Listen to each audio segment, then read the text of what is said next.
সংগঠন হিসেবে আমি মনে করি শিবিরের বর্তমানে যে কার্যক্রমগুলো আমরা দেখতে পাচ্ছি ক্যাম্পাসে খুবই অসাধারণ। যেমন গতকালকেও যে ঘটনাটা ঘটে গেল, যে একটা বিতর্ক সৃষ্টি হয়ে গিয়েছে যে এই ছবিগুলো এখানে থাকবে নাকি না।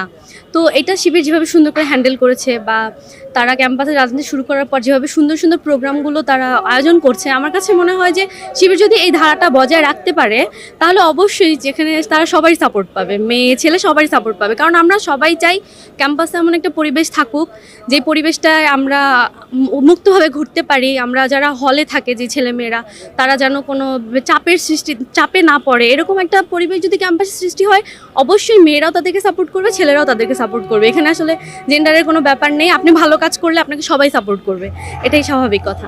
না আসলে টু বি অনেস্ট, যেই সময়ের কথাগুলো বলা হয় যে শিবির রক কাটতো বা কিছু, ওই সময় আমরা সবাই অনেক ছোট, আমাদের ওই সময় দেখার মতো কোনো কথা নেই। বাট আমরা যখন ক্যাম্পাসে এসেছি, আমরা ছাত্রলীগের অনেক ঘটনা দেখেছি, কারণ ওই সময় ছাত্রলীগ অ্যাক্টিভ ছিল। কিন্তু শিবির তো এই 1 বছর ধরেই অ্যাক্টিভ। আমরা তো 1 বছর এমন কোনো ঘটনা এখন পর্যন্ত দেখিনি, আর আশা করি আমরা এমন কোনো ঘটনা দেখবো না। কারণ সবাই শিবির নিয়ে অনেক আশাবাদী যে শিবিরের ছাত্ররা অনেক মেধাবী হয়, তার অনেক ভালো হয়। এই যে একটা সুন্দর একটা প্রোগ্রাম, আমি ক্যাম্পাসে অনেক প্রোগ্রাম দেখেছি, আমার আজকে এই প্রোগ্রামটা খুবই ভালো লাগতেছে। মানে আমি ঘুরে ঘুরে প্রত্যেকটা স্টলে গিয়ে দেখলাম যে কত সুন্দর, এই যে ওরা এত ক্রিয়েটিভ।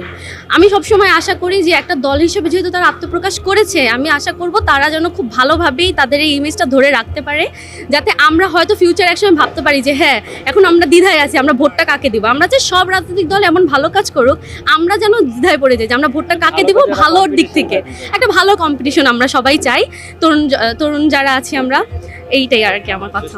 না, আমার ক্লাসে আমি এখন পর্যন্ত এরকম ঘটনা দেখিনি। তবে হ্যাঁ, অনেক ডিপার্টমেন্টে এগুলো দেখেছি যে হ্যাঁ, পরে যখন আত্মপ্রকাশ পেলো, এই ভাই শিবিরের ছিল, এই আপুটা হয়তো ছাত্রী সংগঠন করতো, বা এরকম অনেক কিছু আমরা শুনেছি।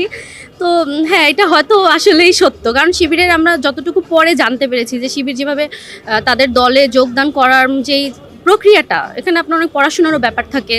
তো এর কারণে হয়তো শিবিরে যারা থাকে তারা একটু মেধাবী হয়, এটা এরকম টাইপের একটা কথা।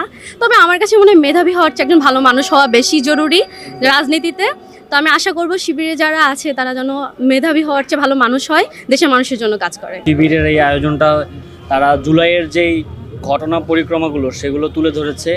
অ্যাট দ্য সেম টাইম তারা বিগত স্বৈরাচারের যে সময়ে তারা যে কর্মকাণ্ডগুলো করেছে, আমি একদম ভেরি বিগিনিং যদি বলি,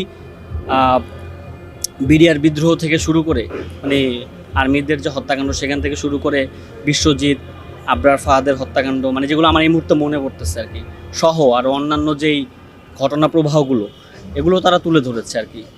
সুতরাং আমার কাছে এই আয়োজনটা মনে হয় একটা ইতিহাস জানা, এবং একই সাথে 24-এর যেই ছাত্র জনতার গণ অভ্যুত্থান সে সম্পর্কে আরও বিস্তারিত জানার মতন একটা, আমার কাছে এই প্রশ্নটা মনে হয় একটা পলিটিক্যাল কোশ্চেন। সো শিবির তো ক্যাম্পাসে এতদিন ছিল না, ক্যাম্পাসে আত্মপ্রকাশ করেছে, তারা ওপেন রাজনীতি করতেছে।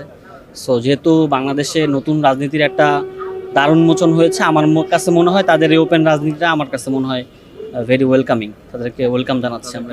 এখানের কার্যক্রম ক্রিয়েটিভ মনে হচ্ছে, এবং শিবিরের আমরা তো অনেক সময় বলি যে হচ্ছে তারা গোপনে কাজ করে, এবং সো তাদের ওপেন কাজগুলো যে এত সুন্দর হতে পারে, সো এটা আর কি আমরা জানলাম।